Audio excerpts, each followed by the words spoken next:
ఏ బాటైనా పర్వాలేదంట, సమయంతో సాగటమే మన సింపుల్ సిద్ధాంతం.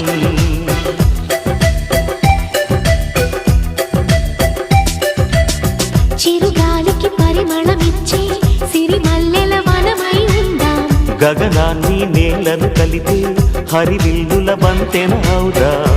ఆనందం అంటే అర్థం మనమందా, ప్రతి పూట పాటై సాగే హుషారు సరిగమలం. ఎన్నో ఎన్నో రాగాలుండే సంగీతం కాదా, చల్లకి నవ్వుల కేరింత.